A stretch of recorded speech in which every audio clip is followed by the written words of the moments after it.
very happy, as we'll start with the Caracas and a Mother of Runes. It looks like Death and Taxes. I promise it is not. Yeah, and you want to talk about outfaring people. Mother of Runes is one of those cards that's got to be a huge warning sign for your opponent. If John gets to untap with this card, then he's going to play a very fair game. Yes. Yes, he will. As here's a Flooded Strand here from James. He's going to go down to 19, search out a land here. Either a Tundra or a Volcanic Island. And, you know, the Mother of Runes puts you to the test right away. It's one of my favorite things about this card. It's often mocked because that means you're playing some sort of white-based deck in Legacy. But if Mother of Runes lives through this turn, who's laughing then? I mean, what Mother of Runes, if you read the text, it sure means you're playing a lot of other creatures. Yeah. So we'll see if James does have a Swords to Plowshares here, as he did not search up a red mana. Didn't find a Volcanic Island. He's got a Delver of Secrets, and if you're John, you have to be mentally pumping the fist here because all of my other creatures are good to go. In a creature mirror, Mother of Runes is just a nightmare to play against. Your removal spells stop working. So these Swords to Plowshares, if they ever show up in James' hand, they're not going to do much of anything. James really cannot let creature combat occur anymore. If John starts digging something like a Knight of the Reliquary, he just starts getting to win the race, and it's going to be very hard for Pogue to stop that. It's Verdant Catacombs here for Stern. He's down at 19 as well. We'll see what he wants to search up here. It's a wild take on Maverick that he has, but he's clearly happy with it as he's sitting at 8-0. A Bayou is what he'll search up. Yeah, and you can say it's a Dark Maverick. There really aren't too many. Well, the main deck has almost no black cards, and it has an activation off Deathrite Shaman, I suppose. It's black cards out of the sideboard to help out his combo matchups, really. Okay. Lightning Bolt's the top card. That's going to flip the Delver of Secrets. You saw Stern play a copy of Thalia, and this is exactly how this deck wants to play. Get a Mother Runes in play a Thalia, mess with your mana. These Jeskai Delver decks, Blue-Red Delver, they have very few lands. You talked about how players are cutting lands from their deck. Sure. Hoping they don't have to play against Wasteland. There is a Wasteland. This is a Stoneforge Mystic. Yeah. It looks like that's going to resolve.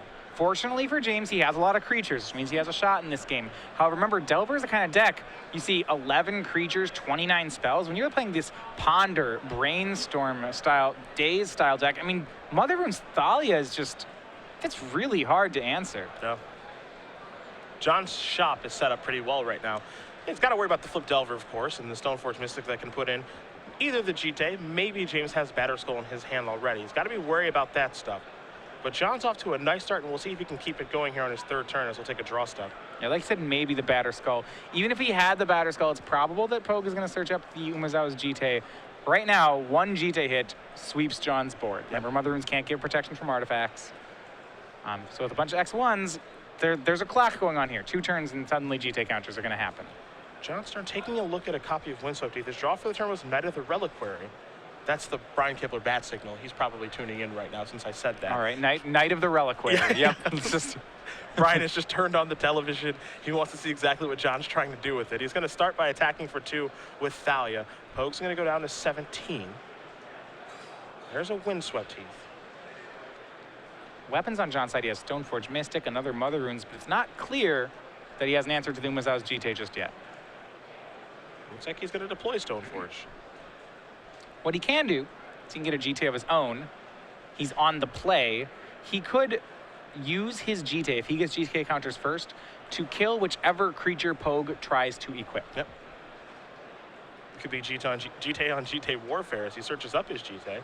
He's also going to sacrifice the Windswept Teeth, search for a little something. It'll be a Savannah. Yeah. And if you didn't play Kamigawa block much, which I know most players probably didn't. Sure. One thing you know about these creature mirrors is the guy with Umezawa's GT just wins, and it doesn't really matter what else is going on. Yeah, whoever has it active typically just wins the game. Yeah, it was. I mean, and back then, this would have been a cool play because you'd say, all right, John found the best removal spell for Umezawa's GT. He found his own, because that was the old legend rule. Yep. But now that both players can have them, it's got to be even more simplistic. It's just whoever has the GT counters first, I probably just gets there. That's likely your winner. Here's a Delver attack. Stern's down to 12. Pogue very quickly sacrificing. Gonna search up a Volcanic Island. We could see maybe a True Name Nemesis here. Again, 3 copies of that card in his deck. He does have the necessary mana to cast it. What's interesting here, so normally you'd say that Pogue would be behind on the GT race, right? John can play and equip it next turn. Yep. But actually Pogue's ahead on the GT race because he can Wasteland John and put a GT into play if he wanted, and then equip it. So he could be the first player to equip a GT had he decided to go for it. Looks like he's going to go with the True Name route, however. So, now Stern has to worry about that a little bit. Of course, True Name is going to name John Stern. Stern will draw a card. The big question here is, does he have the 4th land to play and equip the GT? He can slide it through the Stoneforge Mystic and then equip it on a creature, but I don't think he does. Even if he has it, there's this problem that Pogue gets the combo of GT on True Name Nemesis. So the idea that John could use his GT counters to stop Pogue's GT, that's gone now. And you can tell Stern knows he's in some serious trouble. The Maverick deck, this is part of the reason that it kind of worked its way out of Legacy. A card like True Name Nemesis is a huge problem. You have to devote some, very interesting cards to try to get it off the battlefield. Splashing for a card like Zealous Persecution, for example, is one way that players have tried to do that.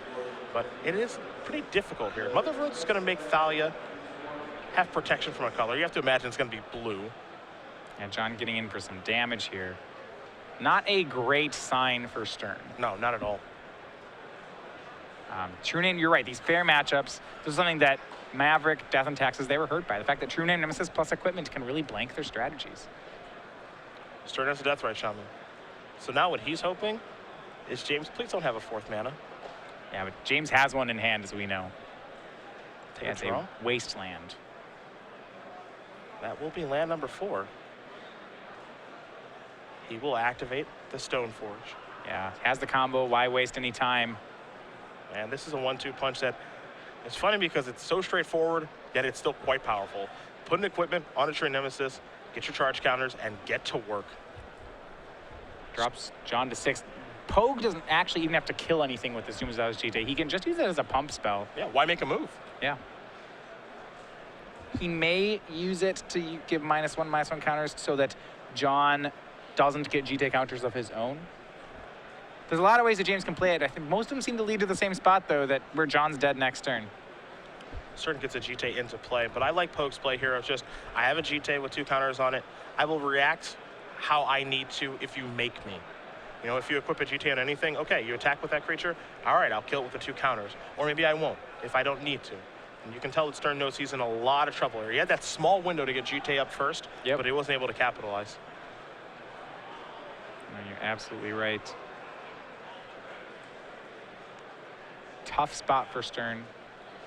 Normally this board of this is new. Normally this board of Mother Runes, multiple Mother Runes plus Thalia plus Deathrite Shaman, this is what wins the creature mirrors. They can never attack through this. But True Name Nemesis just changes things. Yeah. We'll equip a Stoneforge Mystic.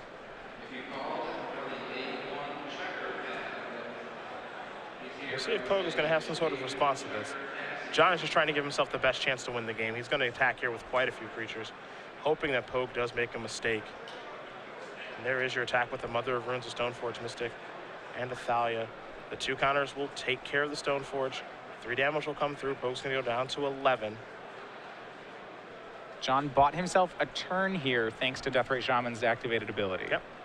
So he does leave that available. He'll be able to gain 2 life, go up to 8. That assumes that Pogue has nothing, like a lightning bolt. Right, there's a lot of ways this could go wrong. Yeah. And to be fair, John's still in a world of trouble. That GT on James's side isn't going anywhere. And actually, you see the lightning bolt over there in James's hand. He's going to make a very quick attack. It's a lethal one, so Stern will have to make a move here in just a moment. I think Stern said, okay, and James says, okay, well, he'll take 6. John gains 2. I think that Pogue will flash the lightning bolt here, and we should be on to game 2. Yep, there it is. And there it is. James Pogue going to win game number 1 here over John Stern. Jessica Delver up a game over Abzan Maverick, not mid-range. No Siege Rhino. No Siege Rhino. As we will take a look at the sideboards, we will start with Stern. He's got 2 Brepticates, 4 Thoughtseize, 1 Ethersworn Candace, 1 Gaddock Teague, an additional Umazawa Shite, 2 copies of Containment Priest, 1 Sylvan Library, and I think probably the best one in his sideboard, 3 copies of Zealous Persecution. Zealous Persecution, pretty good here. It answers True Name Nemesis. That is the card by far that Stern is most scared of in this matchup. Nemesis plus equipment is kind of Delver's way to bash through. You gotta like all these copies of Zealous Persecution in the matchup. Outside of that, maybe he probably brings in his second Umazawa's GT in case there's some artifact removal. GT is really important in this matchup, and he wouldn't mind naturally drawing it, so upping the number of copies of it seems great. Outside of that, he probably stays put for the most part. His deck's Maverick's meant to win these fair matchups. Other side of things, wow, now this is interesting. Okay. And one thing, John Stern's a player who I actually got to play a couple of Pro Tours with, testing with, and one of the things if you don't know him as a player, he is one of the most prepared and studious players. You know, I remember when he and I played Pro Tours, made a big point of not playing a Pro Tour, deck at a Pro Tour that you had at least, 50 games in with and had written out all your sideboard plans for every matchup. He's very methodical with his preparation. Yeah, I think it's one of his biggest strengths as a player, actually. And you see right there, the first thing he does is he has a notebook next to him and he consults it for each matchup. Now, the reason I was taken back by James's sideboard is because I saw 3 copies of Counterbalance and then a Sensei's Divine top, and I'm like, that's weird. That's kind of a small Counterbalance package, and he has a top in his main deck too, so he's able to sideboard in something creative here, along with 3 copies of Pyroblast, 2 Flusterstorms, 2 Containment Priest, a Wear and Tear Council's Judgment, a Sword of Feast and Famine, and a Grim Lavamancer. That said, I don't expect to see that mini package of Counterbalance top come in here. Yeah, it's not really the matchup for it. I do like that, especially against. There's a lot of times where Jeskai Delver needs to transform into a control deck, especially in the matchup against blue-red. And that really lets him do that with his deck. But in this matchup, he's not going to, whether he's a control-ish Delver or aggro-ish Delver, he's not going to win the creature fight. He needs to be aggro here. So yeah, he is going to leave that on the board. But it's a really interesting idea that he's putting in there. I do like Council's Judgment. I do like a copy of Wear and Tear, some artifact removal, Sword of Feast and Famine. The protection against this deck is relatively relevant. Having pro green is pretty nice. Pro black's not going to come up very much. And then, what you really want is pro white in this matchup because the white creatures do come up the ground, so Sword doesn't provide that. And then the Grim Lavamancer is actually quite good. It can pick away at some important cards like Mother of Runes. Mother of Runes, Thalia. Grim Lavamancer is a great card to have in your sideboard here. See what Stern can put together while he does sideboard. You see him taking his time trying to figure out exactly what he does want to do here, as it is quite interesting. I mean, this is a matchup that John wanted to play. Okay. When you think about when you build this deck, you want to play against these 11 creature blue decks when you're playing Maverick. Yeah, he lost to True Name Nemesis game 1. That's pretty unfortunate. But he's got 2 games. He's probably the favorite in both of these post-board games. Does that mean he's the favorite to get them both? I don't know. Don't know how good the matchup actually is for him. It has to be pretty good to say that. But on paper, you have to like where John stands here. He can get he can get games stolen away from him with True Name Nemesis. And that'll happen. He does have answers to it now post-board. I think it really helps the Maverick deck. A lot of times, the way they would still lose to Delver is Delver had these great draws of, turn 1 Delver, then waste you, then daze you, then never let you play magic cards. And as Delver's turned into a little more of a fair deck, they don't really have access to those draws anymore. Delver's not mana denying people out of the game at this point. Yeah, it's just not the way it plays anymore. You're not going to fight your stifles, your wastelands, your daze that and attack you and flip my Delver, that we've seen in years past. It's different now. Treasure Cruise has changed so many things, and they want to incorporate Treasure Cruise, so they can't really put that package together. This Delver deck that James is playing is much different than anything we've really seen. He's got the main deck top, which is a little bit different. He's got varying numbers, but even though he has wastelands in his particular version, he's going a little bit higher on lands, 20 of them, as opposed to the 16 we've seen in blue-red Delver. So his take is different based on what he thinks, I think, other people are going to do. Yeah. He still does have wasteland and daze. He doesn't have the stifle, though, so can play a little bit of a tempo game, but not a great one. And that's what I find really interesting. It's kind of the game inside the game that these Delver players are playing against each other and almost saying there's no other deck in the format that people can play, which of course isn't true, as Pogue is against a different deck altogether here in Abzan Maverick. But you see these Delver players just having the conversations with themselves of, well, if I play against Blue-Red Delver, they don't have wastelands, I don't have to worry about anything. Maybe I can get them with my own wastelands. And then it becomes a really, really interesting game of maybe you're playing against a Blue-Red Delver deck that actually does have wastelands, or they are playing 18 or 19 lands, so your wastelands are nowhere near as efficient. Yeah, I like that kind of crazy nature that's taking place for this tournament. Yeah, absolutely. John was on the play game 1. He'll get the play again here for game 2. Checking his sideboard one more time here. It's kind of a shame. John got off to a really nice start that game. Mother into Thalia into potentially Night of the Reliquary, but he wanted to get a Stoneforge Mist and get GT set up, which does make sense given what James's board was, but he was just 1 turn too slow. I mean, it's not unfair to say that the True Name Nemesis stole that game from him. I think that's definitely accurate. Yeah. Without that card, that's exactly the kind of start John wants in the matchup, and he would have been able to more or less, would have cruised to victory there. Would have had Mother of Runes protecting cards like Night of the Reliquary, would have begun to wasteland Pogue, would have basically just been exactly how he wants to set up the game. We'll see if he can put that combination of cards together again here. Yeah, game 1, he has no answers to True Name Nemesis. Yeah. It is truly his deck's nemesis. He's going to take a mulligan here. Looks like James may keep it. Though True Nemesis is a huge problem for him in game one, I think that given what you're expecting coming into this tournament, the decks that are performing really, really well haven't really had True Nemesis recently. Blue-Red Delver is kind of the deck with the bullseye on it. There's no copies of that card in the deck. So, they have their Swift Bears, their Delvers, and the Young Pyromancer. So it doesn't surprise me to see, John have these Zealous Persecutions in the sideboard and just say, well, if my opponent has True Nemesis game one, that's a problem. I will probably lose games to that, but I can't beat everything in what is a very diverse metagame. Right. I mean, the matchup is still good for him post-board. It seems that way. Yeah. He's going to 6 here, so there's potential for him to, just drop a second one. But you still have, and it's even not that bad game one. If they don't draw True Name, you're still a really big favorite. Yeah, if True Name didn't show up that game, it's a runaway, as you said, for John. Yeah. It's an absolute runaway. But it didn't, so it wasn't. And now he's mulliganing. He's taking a look at 6. He looks happy enough, so game number 2 will be underway. Just got to figure out what land he wants to play. It looks to be a rather difficult decision here. Yeah, it's not. Maybe it's mana that he doesn't have too much of. We'll see. There's probably some resource that he's pretty choked on here. Maybe he doesn't know what the 1-drop is. Certainly going to sacrifice a Windswept Teeth. He's at 19th. Now it's time to figure out what land he wants to go get. One thing he does know is that his opponent does have Wasteland. So, right. I imagine over the course of today, John has been, I just search for non-basic, whatever, do my thing. But now he probably has to think about it a little bit since he's seen Wastelands from the opponent. He saw 2 of them last game, which means there's probably 4. Yeah. Not that means, some people are just playing 2 Wastelands, but if you see 2 in a game, the odds that you have 4 become a lot higher. Searching for a basic this go around. Just going to go get a basic Plains. There's a Mother of Runes. Put Pogue to the test right away. But again, this is very telling that I imagine, again, over the course of the day, John is probably playing against some Blue-Red Delver decks and immediately thinking, okay, cool, no Wasteland, search up whatever lands I want. But now he actually has to think about it a little bit, which might make his mana a little bit worse, actually. Yeah, this time he's not going to get to keep his Mother of Runes, though. Both Lightning Bolt and Swords to Plowshares in James's opener. Well, away that goes. It's what he wants to be doing. Interestingly enough, we see some board cards here. John has gone for his Thoughtseize plan out of the board. Yeah, he's got 4 in the board, and he has at least 1 in his deck. We'll take a look at the grip. 2 copies of Swords of Plowshares, a Sensei's Divining Top, a Treasure Cruise, and the very powerful True Nemesis along with the Polluted Delta. If you're John, there's got to be some alarm bells going off with this Divining Top. That's not supposed to be here, to put it bluntly. So I would be very thrown off if I saw that in his hand. Yeah.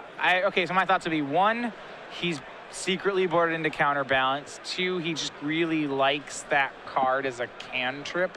But I mean, it means he's probably playing it over something like Preordain, where I'd say, I guess that's fine. There's a lot of things he needs to take here. So True Name Nemesis, that's great against his deck. He oftentimes needs to take that. He also doesn't really want to give his opponent Treasure Cruise because James is set up for the swords your guy, bolt your guy, cruise game plan. Treasure Cruise would help to take some of the wind out of that one.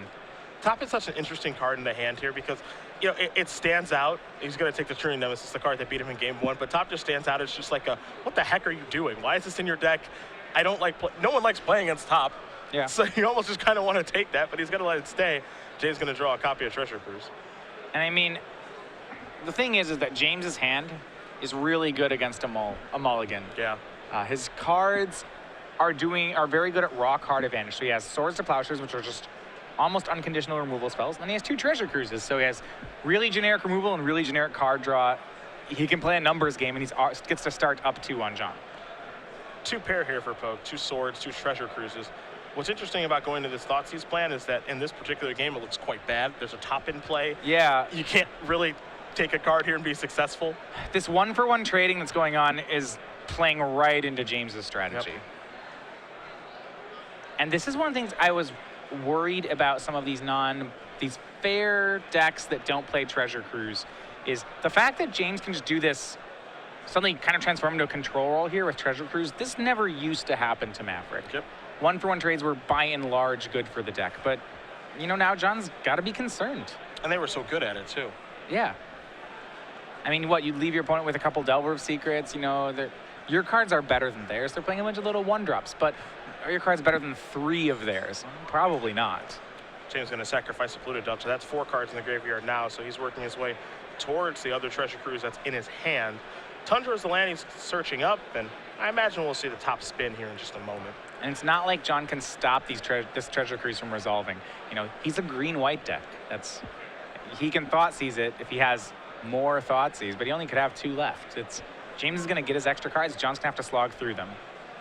Time for a spin. Brainstorm is 1, Batterskull is 2, Mystery card is number 3. Looks like it was a copy of Wasteland, and given that John missed his land drop, James is going to keep that on top. Yeah, might as well Wasteland. If it puts a card in your graveyard, it makes John's draw even worse. Yeah, that's brutal. Yeah, John down to a single Plains Heat. And this is where your card advantage plan has kind of embarrassed John's hand a little bit.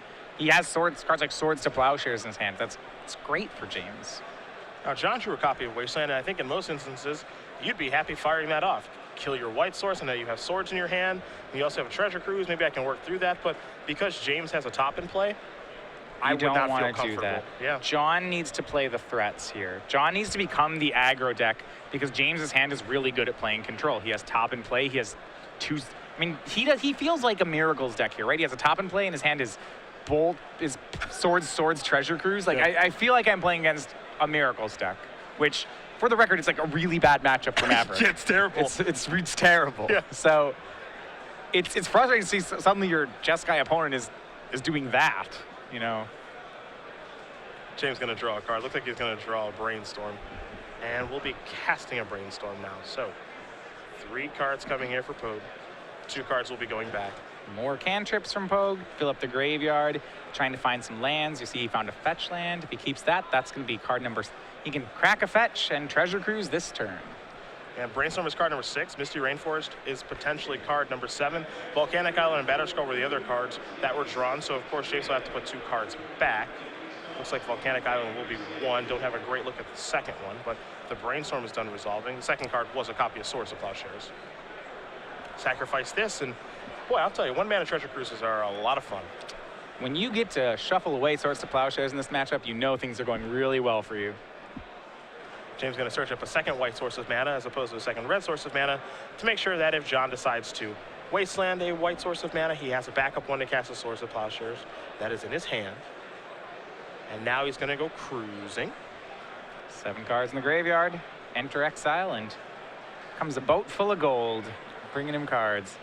Second Swords, a Volcanic Island, and a Sword of Feast and Famine here for James. And in a moment, he'll get to spin his top and take a look at 3 brand new cards. Stern, all he can do is draw a Kasali Pride Mage and pass the turn back. Gonna spin a top, take a look at a Bolt, a Tundra, and I believe... Council's Judgment. Yep. This just feels like he's a Miracles deck. I'm just gonna say that one again. I almost thought it was an Entreat the Angels because I feel like I'm watching Miracles, but that's one card that's not in James's deck list. It's right, and you're reading right. This is Delver that's doing this. You know, yep. I mean, you say, hey, Sword of Feast and Famine. That's Miracles doesn't play that. That's odd. Maybe it's in his board out of the Stoneforge package. Yep. You know. Green Sun Zenith to draw here for Stern. All he can do is pass the turn back. He is in a world of trouble. That first Wasteland is hurting real bad. It's funny because, you know, we're in our 9th round of coverage. We started round number 1, of course, and we've been watching all day, and I don't know how many matches you've watched, as here's a Batterskull that's placed in the stack, but the matches that I've watched, both with you and Patrick, I haven't seen a Wasteland game all day until right now. Right, a game where where the story was, well, he Wastelanded the guy off a color of mana, and then the guy sat there. Yep, he didn't do anything. This is something that you see a lot of in Legacy, or traditionally you have at least. Yeah.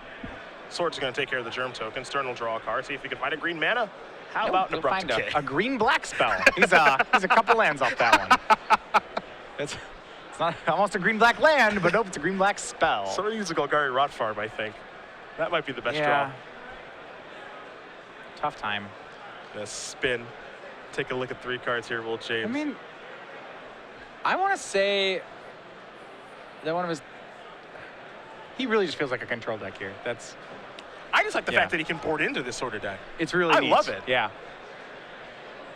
You know, the counterbalances and he's got the 1 top main and the 1 top board. It's like, well, you know, how often is that going to work? Well, when it comes together, it works great, and it's coming together now. I keep expecting him to draw a Supreme Verdict or a Jace. No. Just be like, oh, as soon as he finds that Jace, this game's over. Well, to be fair, those cards would end the game. I mean, Jace, it would just be lights out. Sure would. Got to pick up the batter skull here. Yeah. I think John may be giving a little thought to firing off a Wasteland here and maybe choke James on mana. I don't know if that's going to win him the game, but I think he might be thinking about that. All right, so if you're John, you try to picture the scenario of what would have to happen for you to win.